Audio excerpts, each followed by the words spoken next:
Bonjour à tous, bienvenue dans ce webinaire qui va concerner les dividendes ou plus généralement comment les réinvestir et en tirer avantage.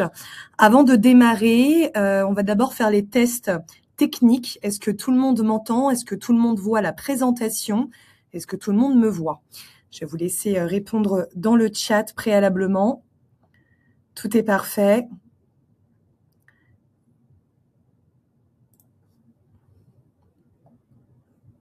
Très bien.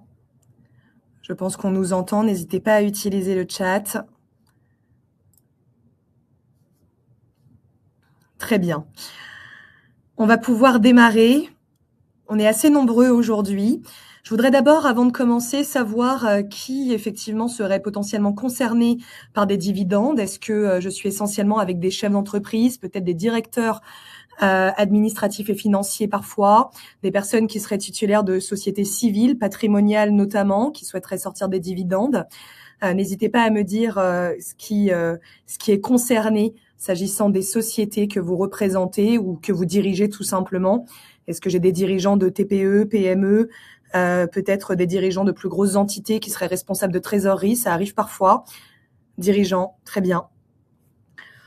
Comme ça, je vais pouvoir ajuster et faire des allers-retours avec vous. Le but, c'est que ce soit interactif. En création d'une SASU, très bien, on va pouvoir en discuter. Parfait. N'hésitez pas à interagir. Je vais voir les messages au fur et à mesure. S'il y a des questions, bien entendu, n'hésitez pas. Je pense qu'on va pouvoir y répondre au fur et à mesure. Si effectivement il y a des questions un peu plus poussées, je vous proposerai à chaque fois d'utiliser le call to action pour être recontacté, puisque je ne pourrai pas répondre dans le détail de toutes les situations de tout le monde. Mais je pense que l'objectif de ce webinaire aujourd'hui, ça va être de répondre dans les grandes lignes à des questions que vous vous posez, ou plus précisément de vous donner les éléments et les questions que vous devez vous poser, vous, avant effectivement d'avoir une réponse. Gestionnaire, très bien. Donc, je vais peut-être me présenter préalablement pour ceux qui ne me connaissent pas. C'est Amandine Frappier. Je dirige la société Hilbert Wealth Management, qui est une société qui est spécialisée dans l'accompagnement des dirigeants en premier lieu. C'est vraiment un secteur de niche sur lequel nous travaillons. Nous sommes spécialisés en placement de trésorerie d'entreprise. Je suis à titre personnel juriste fiscaliste de formation, avant effectivement d'avoir mis mes armes aux côtés des dirigeants de leur entreprise, sous l'angle financier évidemment. Je ne remplace pas un expert comptable, je ne remplace pas un avocat. En revanche, la manière dont on va envisager les choses aujourd'hui, c'est comment on va pouvoir articuler l'intérêt comptable, l'intérêt fiscal et votre intérêt patrimonial pour ce qui nous concerne aujourd'hui, et donc capitaliser correctement sur le fruit de votre travail, sur le fruit de votre investissement. Parce que majoritairement, lorsque vous êtes dirigeant ou lorsque vous allez l'être bientôt, eh bien le vrai sujet, c'est comment je capitalise sur cette création de richesse. La plupart du temps, quand vous êtes dirigeant, votre richesse, c'est votre entreprise. C'est pas rare. C'est même très régulièrement le cas. Comment on capitalise là-dessus? Alors,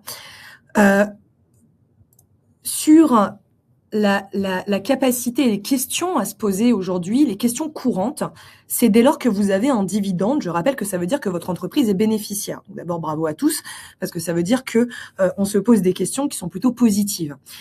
Souvent, les questions courantes, c'est comment payer moins d'impôts? Est-ce que ce dividende peut être un complément à ma rémunération à moindre frais? C'est vrai, ce sont des bonnes questions, mais ce n'est pas toujours la seule question à se poser. La bonne question, c'est plutôt de quoi j'ai besoin exactement, moi, en qualité de dirigeant ou en qualité d'investisseur, si j'ai d'autres sources de rémunération par ailleurs. Est-ce que vraiment j'ai besoin de retirer ce dividende de l'entreprise? Si c'est le cas, sortez-le. Si ce n'est pas le cas, d'autres questions peuvent se poser, et notamment, d'autres questions amènent à une capitalisation intelligente, à une démultiplication de votre patrimoine. Quels sont les sujets et à quoi nous sommes confrontés aujourd'hui? D'abord, la fiscalité sur le dividende est en évolution dès lors que vous le sortez en personne physique. Je rappelle qu'il va y avoir une distinction de fiscalité entre je distribue à une personne morale, donc à une autre société, par exemple une entité holding, ou je me sors un dividende en personne physique et auquel cas je réponds à la fiscalité du particulier. En ce moment, la fiscalité à la flat tax, c'est-à-dire ce barème forfaitaire à l'impôt sur le revenu et les charges sociales auxquelles on n'échappe jamais, était de 30% avant le 1er janvier 2026, est passé à 31,4%. Rappelons toujours que l'impôt sur le revenu reste sensiblement stable. Le sujet, c'est surtout les charges sociales. Et ça, je pense que autour de la table, pour le dire ainsi, nous sommes tous concernés, voire très concernés pour ceux qui ont des salariés, par exemple. Alors, je ne sais pas si vous avez des salariés aujourd'hui ou si vous vous rémunérez actuellement dans votre entreprise. N'hésitez pas à me le dire dans le chat. Et auquel cas, vous savez effectivement que les charges sociales, on n'y échappe jamais et que c'est un gros sujet. Alors, c'est un sujet qui nous permet de cotiser, rappelons-le aussi, hein. C'est-à-dire qu'on n'est pas à la chasse à la rémunération ou au meilleur moyen de ne pas cotiser, ce n'est pas l'objet. En revanche, c'est de cotiser au plus juste de votre besoin pour valider, bien entendu, vos droits, ça c'est important, valider vos trimestres retraite, ça aussi c'est important. Ce serait une erreur que de se dire je me rémunère 100% en dividende pour échapper à X ou Y. En revanche, c'est un complément intelligent et il y a une stratégie à avoir effectivement s'agissant de la rémunération. Bien sûr, il y a également la logique du placement de trésorerie d'entreprise. Si je n'ai pas besoin de ce dividende ou d'une trésorerie excédentaire, comment est-ce que je peux la placer intelligemment dans la société et est-ce que ça a du sens? C'est à tout ça que va répondre le webinaire aujourd'hui. En tout cas, je vais tenter d'y répondre. Et bien sûr, s'il y a des questions, encore une fois, n'hésitez pas à utiliser le chat. Le plus important à date, et c'est l'angle que je vais prendre aujourd'hui, c'est votre protection en qualité de dirigeant. Comment on se protège, comment on cotise intelligemment, comment on utilise nos droits, mais surtout comment on tire le meilleur parti de son entreprise ou de sa société patrimoniale tout simplement. C'est ce à quoi nous allons répondre. Pour cela, on va d'abord balayer les mythes. Alors, j'avance toujours un petit peu sur mes slides, mais on balaye d'abord les mythes. Si je me rémunère que en dividende, je n'ai pas de droit, en tout cas dans une société. Ça, c'est vraiment important de se le rappeler. Il faut au moins valider ces trimestres. Valider ces trimestres dans une société opérationnelle, c'est sensiblement un SMIC par an. Donc, en fait, c'est pas grand-chose. Pour valider vos droits, on est à peu près à 10 000 € de sortie par an. Sortez-les. Voilà. Et rémunérez-vous à hauteur de vos besoins. Faites votre propre audit. Faites ce travail parce que si de toute façon nous sommes amenés à travailler ensemble ou si vous avez des questions à vous poser, nous, c'est les questions qu'on sera amenés à envisager avec vous et à auditer. Pourquoi? Parce qu'on va avoir besoin d'une visibilité sur votre besoin. Vous en avez besoin. Est-ce que quel est votre train de vie? Quelles sont vos charges personnelles, vos budgets vacances, le budget enfant? Bref, vos charges personnelles fixes, quelles sont-elles? Par rapport à ça, on va établir une rémunération. En tout cas, c'est vraiment ce que je vous conseille de faire.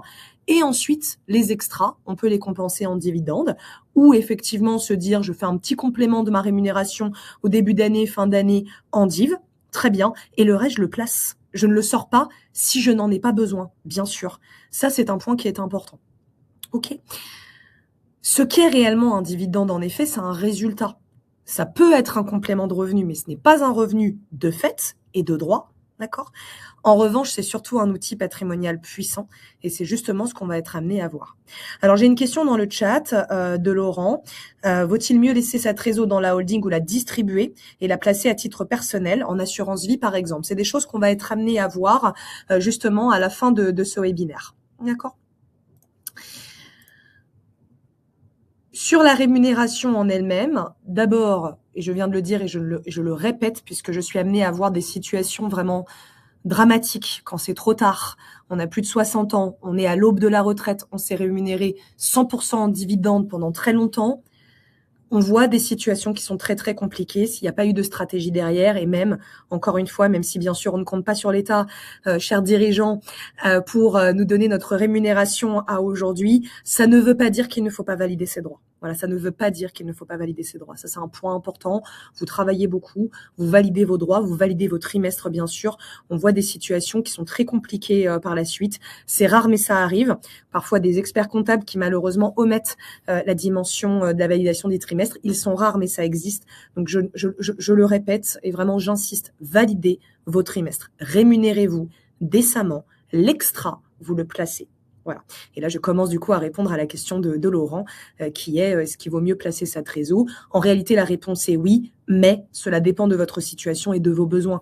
Il n'est pas non plus question de se verser une rémunération peau de chagrin et de mal vivre pour capitaliser. Non, vous pouvez faire un hybride intelligent qui va vous permettre de placer votre trésorerie d'entreprise tout en ayant effectivement un juste équilibre de votre rémunération. Et c'est là où est le bon combo. Notre métier, c'est de faire en sorte que votre train de vie soit respecté, vos besoins soient respectés, vos hobbies soient respectés, vos vacances soient respectées. En revanche, derrière les extras, vous les placez intelligemment et tout est dans le terme, intelligemment, parce que vous êtes des chefs d'entreprise et que vous ne pouvez pas raisonner comme un particulier. Parce que vous avez d'autres choses qui sont extrêmement positives, des outils ultra puissants qui s'appellent une entreprise, avec une fiscalité qui est pour le coup assez douce sur les placements par rapport à un particulier et le coût que vous avez de votre côté à sortir une trésorerie. On va y venir. S'il y a des choses qui ne sont pas claires, évidemment, vous m'arrêtez. Préalablement, on va faire une distinction entre les différentes sociétés que vous pouvez avoir. Je parle d'abord de la société opérationnelle. Je mets de côté les holdings, etc. Ça, c'est encore autre chose. Je vais y venir juste après.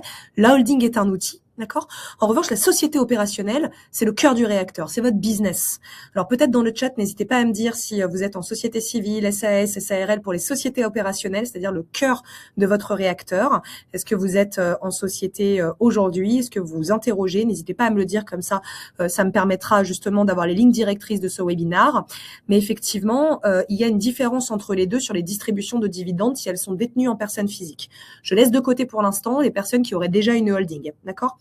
Si vous êtes en SAS aujourd'hui, effectivement, c'est plutôt intéressant lorsque vous sortez du dividende parce que vous bénéficiez immédiatement de la flat tax. La flat tax, pour mémoire, on est autour de 31,4 aujourd'hui. Ça veut dire que vous avez 70% à peu près dans la poche en net d'impôt sur le revenu et net de charges sociales. C'est quelque chose d'intéressant puisque VS, une rémunération où quand vous sortez 100, ça vous coûte 50 et derrière, vous avez l'impôt sur le revenu que vous devez anticiper, bien entendu, et sur lequel vous êtes fiscalisé. Donc ça peut être tentant de se dire, je me sors 100% en dividende, on a vu et j'ai insisté, je reviens pas là-dessus, je ne le vous conseille pas.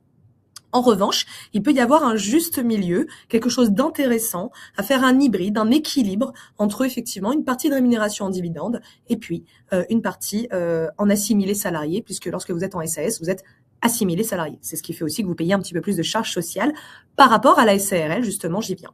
Quand vous avez une société opérationnelle qui est une SARL, et je vois que certains sont en SARL et d'autres en SAS, eh bien, vous vous coûtez moins cher. Vous êtes travailleur non salarié. Hein, c'est le terme qui est employé.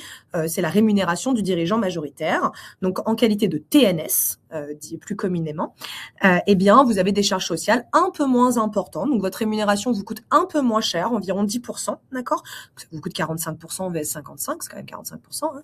Mais effectivement, ça a du sens de se rémunérer en SARL parce que les charges sociales sont un peu moins élevées. En revanche, sur la partie dividende, vous ne bénéficiez pas de la flat tax au-dessus de 10% du capital social. Ça veut dire quoi? Si vous avez un capital social à 10 000 euros, par exemple, seuls 1 000 euros pourront bénéficier des 31,4, 70% dans la poche, la belle affaire. Tout le reste est fiscalisé et de nouveau assujetti sur les charges sociales dans l'entreprise et impôt sur le revenu. Alors, ça peut avoir du sens, hein, des calculs permettent de dire que parfois ça a du sens parce que vous cotisez sur la partie trimestre retraite. Oui, mais ça dépend de la stratégie que vous avez. Donc là, votre dividende, clairement, coûte sensiblement autant qu'une rémunération. Néanmoins, vu qu'on est sur la thématique du dividende, je ne développe pas plus que ça sur le dividende en SARL. Mais effectivement, ça va dépendre de la stratégie. Majoritairement, la meilleure stratégie, c'est d'avoir une SARL qui vous verse votre rémunération sur lesquelles vous cotisez en qualité de TNS. D'accord?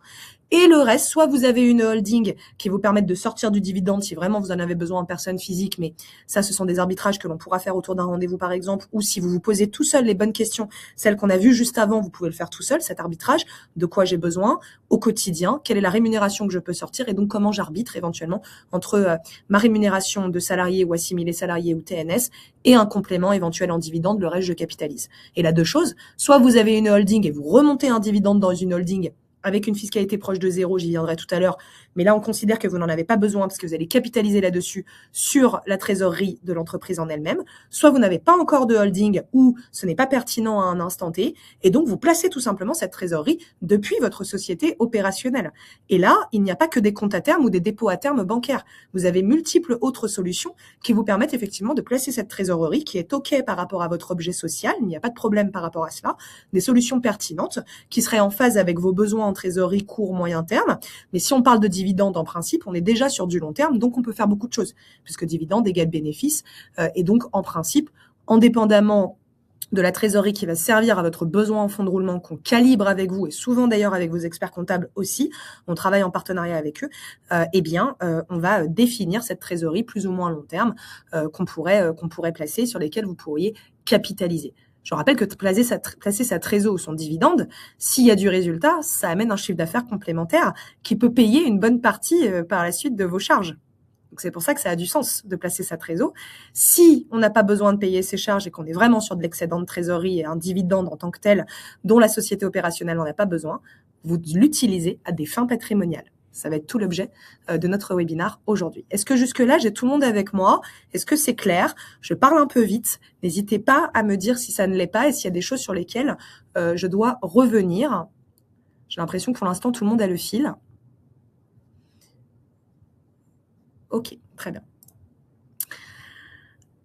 Le bon ordre de réflexion, c'est donc, avant de parler de fiscalité, avant de parler de rémunération, avant de parler de tout ça, avant de parler d'optimisation de charges sociales, avant tous ces éléments-là, quel est mon besoin? Moi, dirigeant, quel est mon besoin mensuellement? Si je prends 5 minutes, c'est-à-dire ce que vous ne faites jamais en général, mais si je prends 5 minutes pour me poser ces bonnes questions, quel est mon besoin mensuellement? Quel est mon train de vie? Quelles sont mes charges immobilières, souvent la résidence principale? Quel est le crédit que j'ai dessus sur lequel je vais avoir besoin de me rémunérer pour payer mes dettes personnelles? Quels sont mes projets personnels également qui ne peuvent pas se financer autrement qu'à titre privé? Et quelle est mon épargne de sécurité? Une fois que j'ai ça, je suis en mesure de déterminer une rémunération et d'arbitrer la manière dont je vais me rémunérer avec ou pas ces dividendes. De la même façon, on va se poser la même question avec l'entreprise elle-même. Est-ce qu'elle a besoin de recruter? Est-ce que j'ai besoin d'y faire des investissements? Est-ce que je suis en plein développement? Est-ce que ma trésorerie de précaution, ce qu'on appelle le BFR, est déjà présente? Si c'est le cas, alors vous avez ce qu'on appelle un excédent de trésorerie. Vous avez ajusté votre rémunération et il va forcément rester un bénéfice que vous pouvez allouer à votre patrimoine personnel et épargner autrement qu'à titre privé, c'est-à-dire autrement qu'avec une somme d'argent qui est passée 3 fois par la case impôt sur les sociétés, charge sociale quand ça sort de l'entreprise, pour ensuite finir à l'impôt sur le revenu parce que ça rentre, bien entendu, dans l'assiette taxable de l'impôt sur le revenu, donc ça augmente votre assiette. Et ensuite, vous faites un placement qui lui-même est fiscalisé, s'il dégage des dividendes, par exemple, placement financier, etc., ou des loyers, encore pire, vous êtes de nouveau fiscalisé, flat tax sur les résultats, et derrière, évidemment, foncier, si on parle d'investissement immobilier, par exemple. Ça fait beaucoup de frottements fiscaux, on appelle ça comme ça, alors qu'il pourrait y en avoir qu'un, l'IS, et derrière, vous placez la totalité de l'excédent. Comment ça fonctionne? Si, effectivement, je passe sur ces slides, parce que j'ai un petit peu avancé la réflexion, si je distribue, si je place ma trésor, je décide de capitaliser sur ce dividende, il existe, il est acté, j'ai un bénéfice dans mon entreprise, très bien, vous allez payer votre impôt dessus, mais vous pouvez le laisser dans l'entreprise, et je n'ai pas de holding. Vous allez faire ce qui s'appelle un placement de trésor, tout simplement, ce que je vous recommande de faire. Ce placement de trésor, il peut être fait majoritairement, alors vous êtes beaucoup à le laisser sur un compte courant. Je rappelle que si c'est de la trésorerie excédente, c'est un manque à gagner pour vous. Votre trésorerie, elle va se déprécier. Or, il n'est pas rare, et j'étais encore en échange hier avec 2 dirigeants, que vous ayez au moins entre 300 et 500 000 euros sur des comptes courants dont vous n'avez pas besoin. Hier, j'ai été amenée à échanger avec une dirigeante qui a une entreprise spécialisée dans le recrutement et qui m'expliquait qu'elle avait 500 000 euros depuis 2 ans dont elle ne faisait rien au cas où, et en dehors du au cas où, parce que pas le temps, parce qu'elle ne sait pas sur quoi le placer. Alors évidemment, là-dedans, il y a du besoin en fonds de roulement, on va le laisser de côté bien entendu, on va travailler uniquement sur l'excédent, mais si déjà on place 100, 200, 300 000 euros et qu'on laisse 200 dans mon exemple, ça fait beaucoup d'argent. Ça permet d'abord de battre l'inflation, je le rappelle. Ça vous permet d'avoir des revenus complémentaires ou un chiffre d'affaires complémentaire qui vous permettent de payer vos charges, de payer des investissements, bref, de faire tourner la boutique, tout simplement. Et là-dessus, cette trésorerie, elle peut être placée sur des sujets intelligents. La moyenne de nos rendements court terme à moins d'1 an, on est à 5%. Au-delà d'1 an, on est plutôt autour de 8%. Vous voyez, ça, c'est deux choses que nous faisons avec des garanties en capital. C'est juste pour vous donner un ordre d'idée du manque à gagner à le laisser sur un compte courant. Les solutions, elles dépendent bien entendu de votre temps. Ça peut être plusieurs solutions en fonction du timing que vous avez, plus ou moins long terme, tout simplement. Et donc là, je ne vais pas forcément m'avancer dans différentes solutions parce qu'elles sont pléthores. Si on est sur du court terme, on va avoir des solutions, par exemple, monétaires, boostées, etc. Donc, avec des garanties en capital qui vous permettent d'avoir des rentabilités entre 4 et 6%. Alors, ça fait pas rêver non plus. On n'est pas sur du miracle à moins d'1 an, mais c'est toujours mieux qu'un compte courant et c'est toujours mieux qu'un compte à terme. Le deuxième élément, si on est à 1 an et plus, là, assez facilement, on peut vous créer des produits sur mesure. Ça aussi, ça existe. Majoritairement, vous êtes très peu à connaître ces classes d'actifs. D'abord parce que vous êtes aussi très peu à vous poser ce genre de questions. Vous avez la tête dans le guidon, c'est normal. Le but aujourd'hui, j'aurais réussi ce webinaire si vous vous posez les bonnes questions, quels sont vos besoins. Voilà. Ça, c'est 5 minutes qui donnent de la valeur à votre temps. Véritablement. Et puis enfin, si c'est une logique patrimoniale, une distribution de dividendes au hasard, vous êtes en TPE-PME, ce qui a l'air d'être le cas pour beaucoup, et vous dirigez votre structure, vous avez pris ces 5 minutes, vous avez dégagé du dividende, vous êtes déjà rémunéré, vous n'avez pas besoin de cet excédent de trésorerie pour du besoin en fonds de roulement, et vous avez besoin d'avoir une logique patrimoniale avec cela, bon bah là, toutes les classes d'actifs sont ouvertes. Immobilière, financière, contrat de capitalisation, réinvestissement dans de l'immobilier quel qu'il soit, etc. On va éviter de le faire avec la société opérationnelle puisqu'on va avoir un sujet d'objet social et puis même en termes de protection du patrimoine, ça serait pas forcément le plus adapté, mais vous pouvez le faire. Je vais vous montrer comment. D'abord, un exemple. Si vous avez 500 000 € de trésorerie aujourd'hui, vous le placez à 5% par an, ce qui n'est pas non plus la mer à boire, en tout cas avec des fortes garanties en capital. C'est simple, sur 10 ans, vous avez gagné 800 000. VS, si vous sortez ces 500 000 € de la société opérationnelle, mettons que vous soyez en SAS et que vous êtes sorti en dividende, par exemple, et que vous avez 70% dans la poche, un peu moins maintenant, je rappelle, la flat tax c'est 31,4, forcément, c'est pas 500 000, c'est plutôt autour de 350. Le même rendement sur 10 ans ne donne pas le même résultat.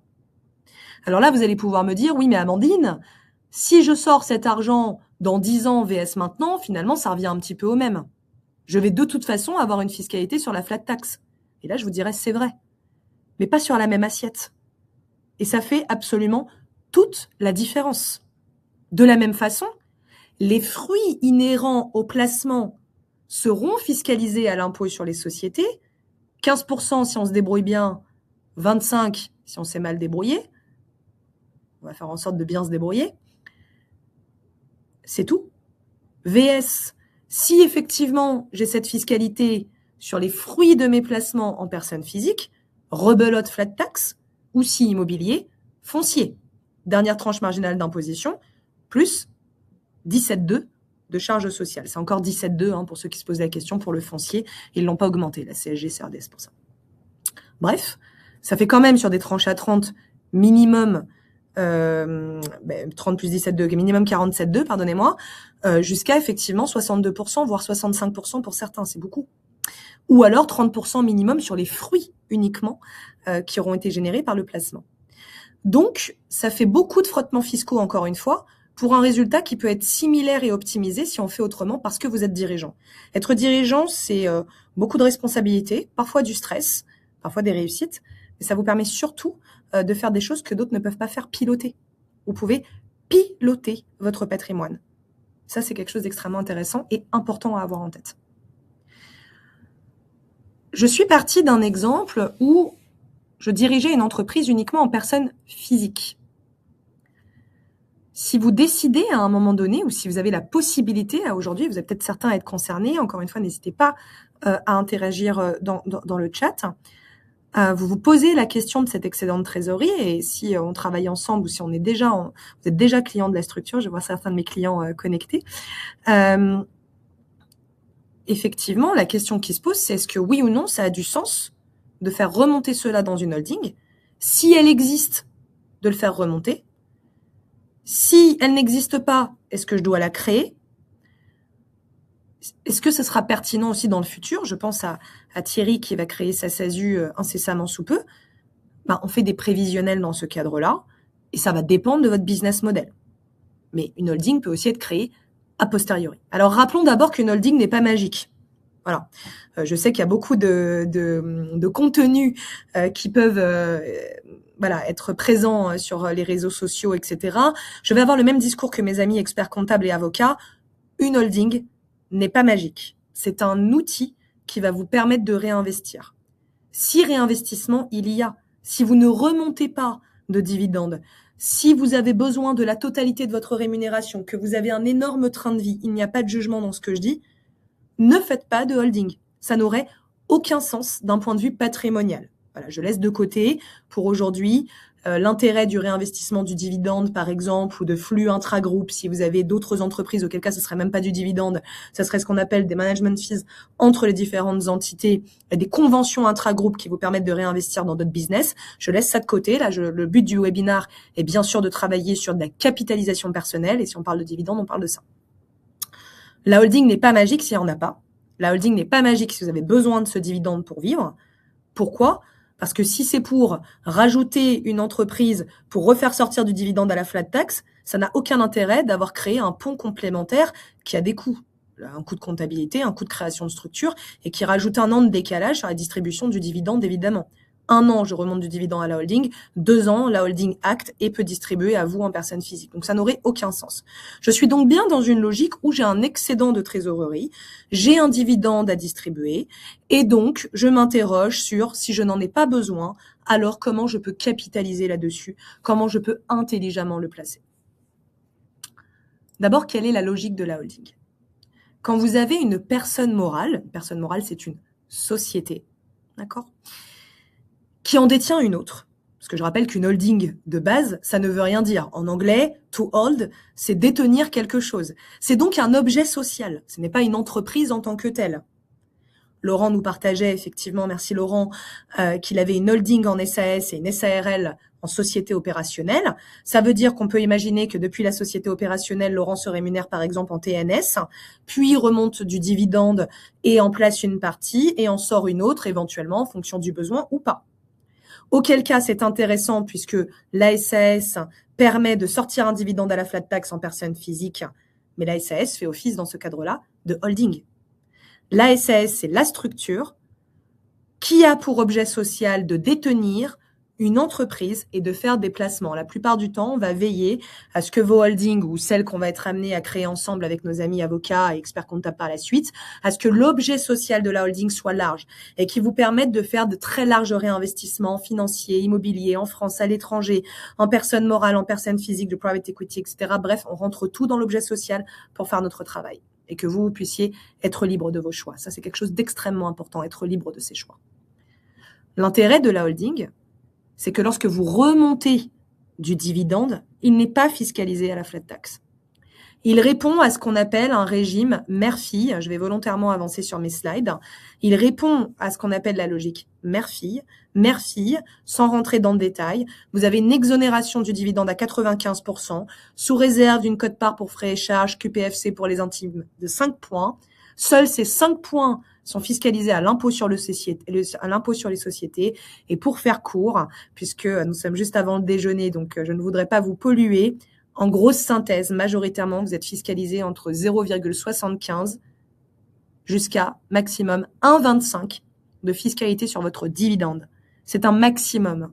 La plupart du temps, pour vous, c'est 0,75% de fiscalité. C'est-à-dire que votre frottement fiscal, c'est 0.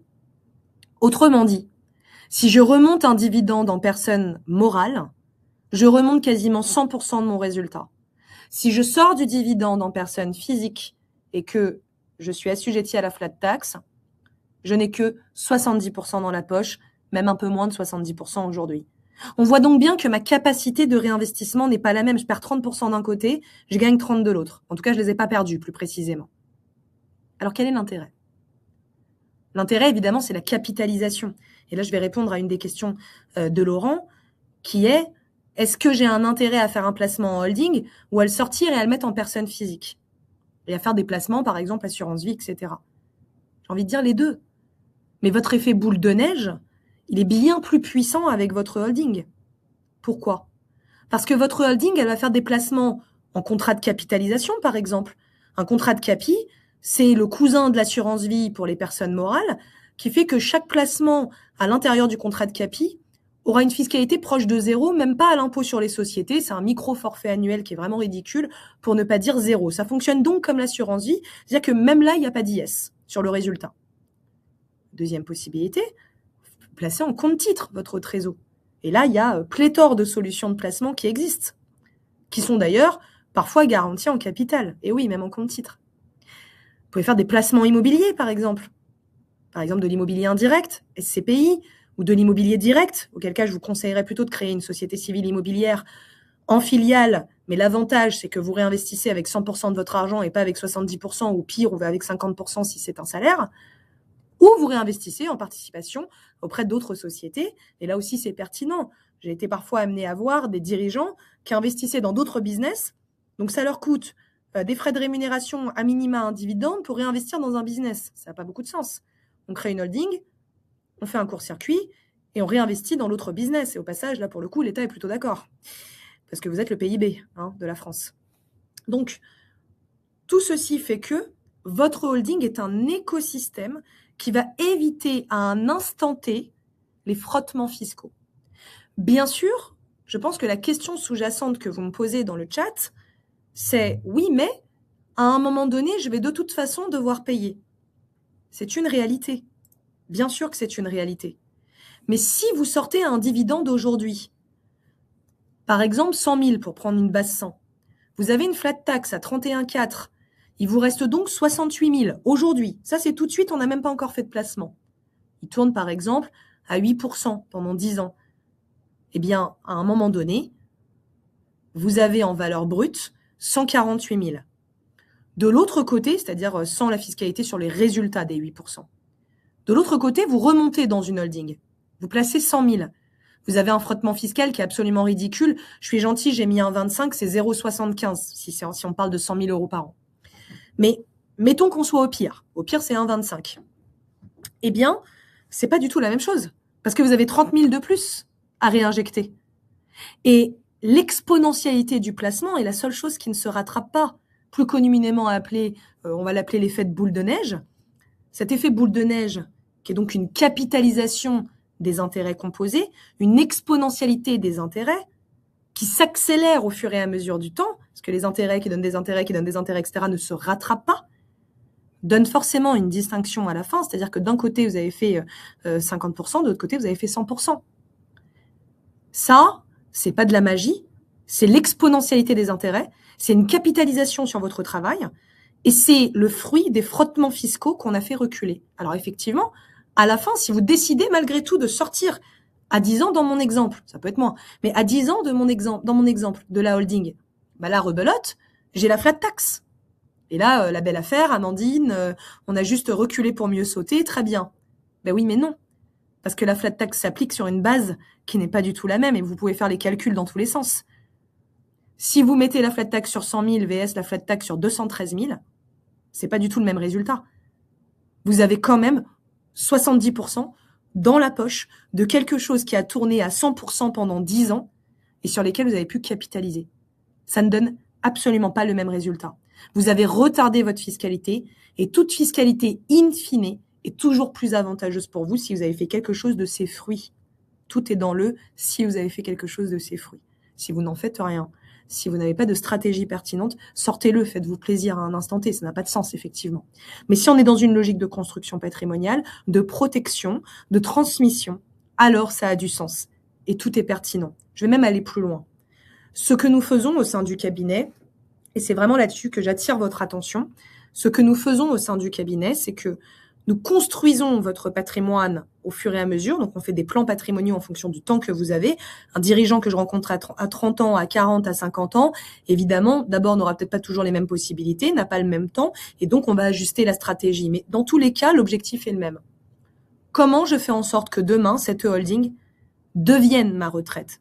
Et le but ne sera d'ailleurs pas de sortir les placements en eux-mêmes, donc le capital placé, mais d'avoir capitalisé suffisamment pour que le fruit de ces placements devienne votre capital retraite à moindre frais, parce que dividende, qui aura toujours été mieux traité que si c'est un revenu, mieux traité que du foncier. Peu importe l'avancée aujourd'hui des lois de finances, peu importe les discussions, majoritairement, et même avant que la flat tax soit créée, parce que je rappelle que c'est Emmanuel Macron qui a mis en place la flat tax.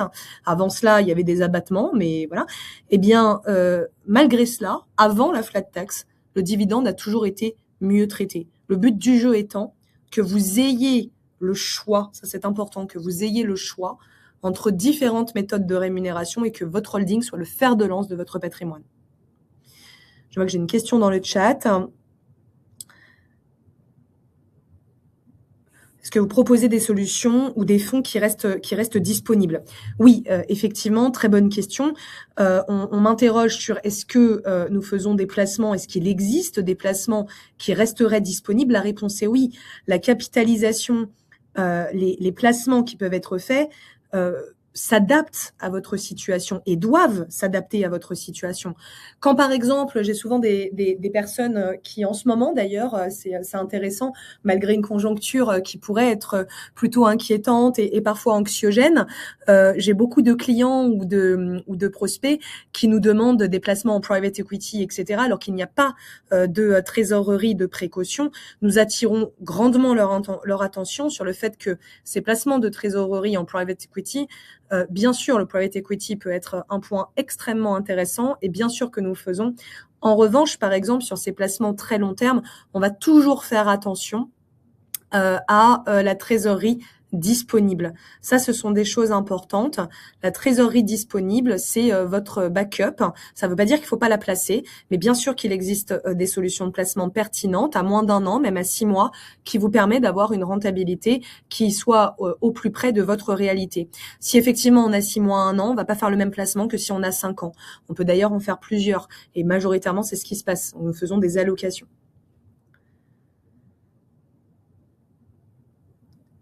Alors Dominique me pose une question. Merci Dominique. Comment on sort l'argent de la holding à la fin? Eh bien, de la même manière que vous sortez de votre argent aujourd'hui de votre société opérationnelle. Si aujourd'hui vous vous distribuez un dividende normalement une fois par an, vous avez la fameuse AG. D'ailleurs, vous devez être en plein dedans au mois de juin. Si c'est pas déjà fait, si c'est pas déjà fait, appelez vos experts comptables ou vos avocats. Mais effectivement, vous avez une distribution du dividende qui est votée en qualité de dirigeant. Vous avez un résultat qui a été acté, par exemple 200 000, je dis n'importe quoi. Eh bien, ce résultat acté 200 000, eh bien, vous décidez de le sortir à un instant T. Vous votez votre sortie de dividende. Et auquel cas, si vous le sortez en personne physique, eh bien, vous serez assujetti à la fiscalité en personne physique, sauf qu'effectivement, cette fiscalité qui sort, c'est en principe un dividende qui a travaillé pendant quelques années. Ça ne donne donc pas le même résultat. Mais je pense que votre question, Dominique, c'était OK, donc concrètement. Et concrètement, exactement de la même manière que votre société aujourd'hui, il n'y a pas de raison que ça change. Une holding, avant d'être une holding, c'est une société qui fonctionne de la même manière que n'importe quelle autre. Chaque année d'ailleurs, si vous décidez de la holding de sortir du dividende, vous le sortez. Si c'est à 1 an, 2 ans, 3 ans, vous le sortez. Je disais juste en début de webinaire que ça n'aurait pas beaucoup de sens de sortir la totalité du dividende. Ça voudrait dire que la holding, vous vous êtes rajouté une étape alors que vous aviez finalement besoin de la totalité. Donc ça veut dire que vous n'aviez pas besoin de holding et que ce n'était pas quelque chose de pertinent dans votre situation. C'est là où était mon point. En revanche, chaque année, même partiellement, vous pouvez sortir une partie du dividende ou une partie mieux du résultat qui aurait été créé du fruit des placements. Ce n'est pas rare. Ce sont des choses que nous faisons aujourd'hui. Si vous décidez, et je complète, et merci Dominique pour cette question, je complète, si vous décidez aussi de vous rémunérer depuis la holding, ça aussi c'est pas rare, et voire même à la retraite de vous verser un petit revenu, c'est également possible, comme n'importe quelle entreprise. Si votre holding est une SAS par exemple, vous serez assimilé salarié plus div. Si votre holding est une SARL, ce que je vous conseille pas pour la partie dividende à un instant T, au passage, eh bien, vous vous rémunérez soit TNS, soit dividende, mais attention, charges sociales, etc.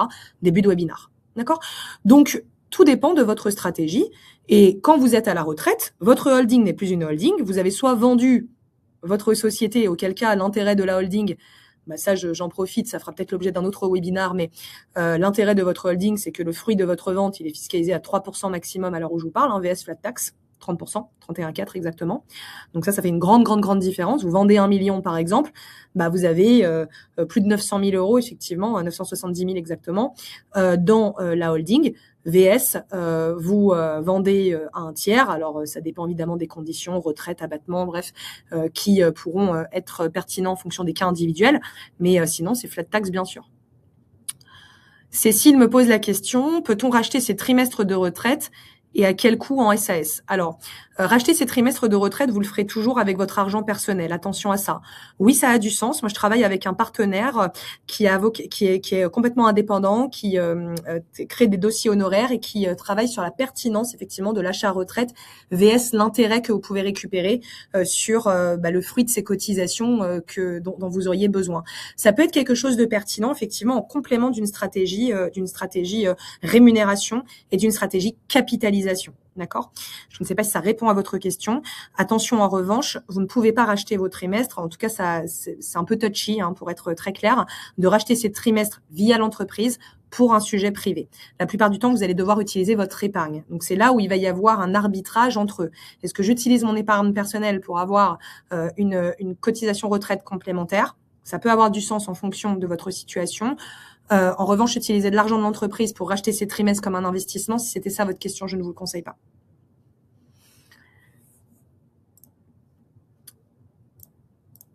J'en viens à la dernière partie. J'attendais juste qu'il n'y ait pas d'autres questions. Très bien, j'ai répondu à Cécile. La dernière partie, et finalement, c'est celle qui va venir corroborer l'ensemble de ce webinaire. J'aimerais vous faire un résumé. La première des choses, c'est de se poser les bonnes questions. Vraiment, c'est un point qui est extrêmement important. Vous êtes rare à prendre 5 minutes, même 5 minutes. Ce serait intéressant de savoir les personnes qui sont avec nous, le temps que vous avez pris ces dernières années, ces derniers mois pour vous. Je pense assez peu, majoritairement, pour vous poser les bonnes questions. Quel est mon besoin? Quel est mon train de vie? Etc. Ça, ce sont des questions ultra importante. Pourquoi? Parce que si vous vous rémunérez, je dis n'importe quoi, 5 000 euros par mois, mais qu'en fait, vous avez besoin que de 4 000. C'est simple, les 1 000 euros que vous avez versés d'un côté, en fait, c'est 2 000 euros dans l'entreprise. On se rappelle de la boule de neige. 2 000 euros dans l'entreprise, multiplié par 12, ça fait 24 000 de plus par an. Voilà. C'est un exemple très concret que je vous donne, qui vous donne votre capacité d'épargne en direct via votre entreprise. De la même façon, le but n'est pas non plus d'être à la gorge. Donc, c'est d'avoir ce juste milieu, c'est toujours cette dimension d'équilibre entre mon besoin en tant que personne, en tant qu'individu dans ma vie privée, VS, mes possibilités d'épargne dans l'entreprise. Ça, c'est très important. Via holding ou pas dans un premier temps. Sur quoi je peux réinvestir ensuite? On va bien sûr faire attention à la capitalisation, sur quoi vous êtes investi. Est-ce que je vais avoir une trésorerie court terme, moyen terme, long terme? Ça va dépendre de vos besoins et ça va dépendre effectivement de votre situation.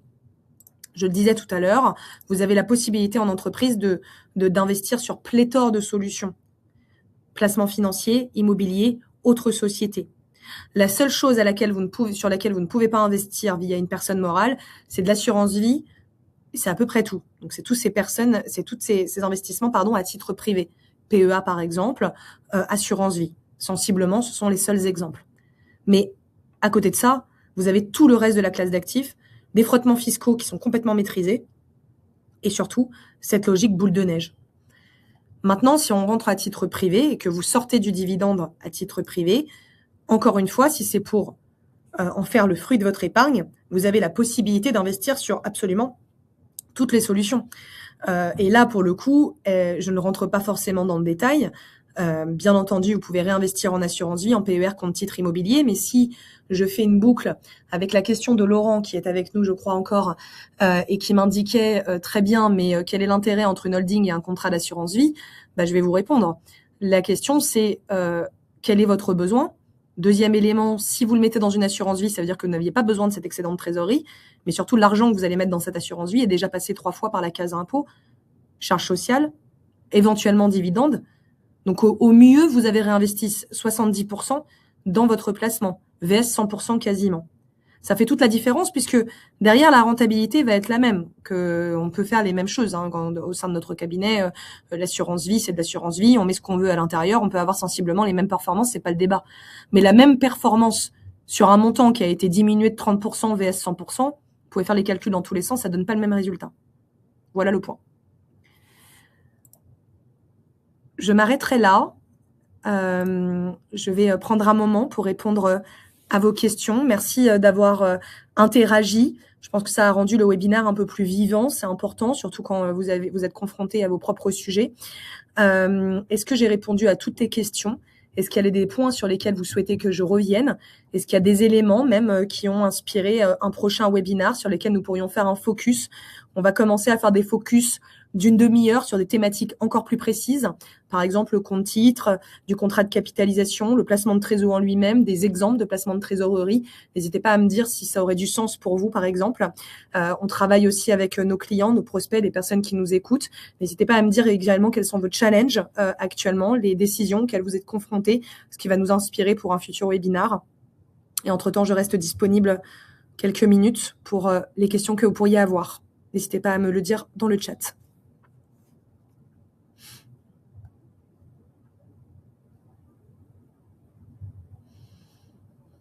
Très bien, j'ai l'impression que j'ai répondu sensiblement à toutes les questions.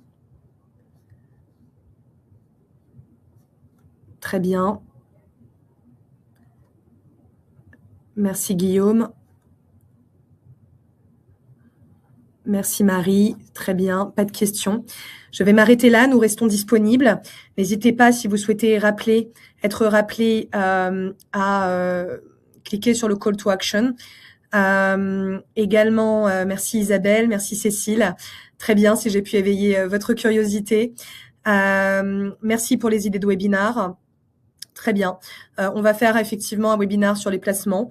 Si vous avez besoin d'informations à un instant T, en attendant la préparation de ce webinaire, n'hésitez pas à nous appeler. On serait ravis de répondre à ces questions en direct, peut-être également de manière un peu plus personnalisée, parce qu'un placement de trésorerie dépend aussi de votre situation personnelle, de votre business model également. On peut parfois avoir des dirigeants qui ont des gros chiffres d'affaires, mais qui ont des gros besoins en trésorerie. Par ailleurs, si vous êtes par exemple en prestation de service, très régulièrement, c'est l'inverse. Vous avez moins de chiffre d'affaires, mais vous avez un énorme excédent. Donc voilà, ça peut être différenciant en fonction de votre situation. Très bien. Il n'y a pas de questions a priori. Merci à vous. Comment nous contacter? Alors, vous devriez avoir un call to action, sauf erreur de ma part, juste en dessous de ce webinaire pour demander à être rappelé directement. N'hésitez pas à y laisser vos coordonnées. Sinon, vous pouvez nous appeler directement au cabinet. Normalement, vous avez les coordonnées qui s'affichent. Hilbert Wealth Management, c'est la société. Vous avez une fiche contact directement. Nous les recevons avec Monsieur Zuili, qui est directeur au sein du cabinet, ou ça sera moi-même directement. J'aurai plaisir de vous rappeler. En général, j'essaye de le faire dans les 48 heures. Sinon, vous avez un call to action juste en dessous, en principe. Très bien. Je vais vous souhaiter une bonne journée. Bon courage pour les fortes chaleurs. Voilà, faites attention à vous et je vous dis à très bientôt.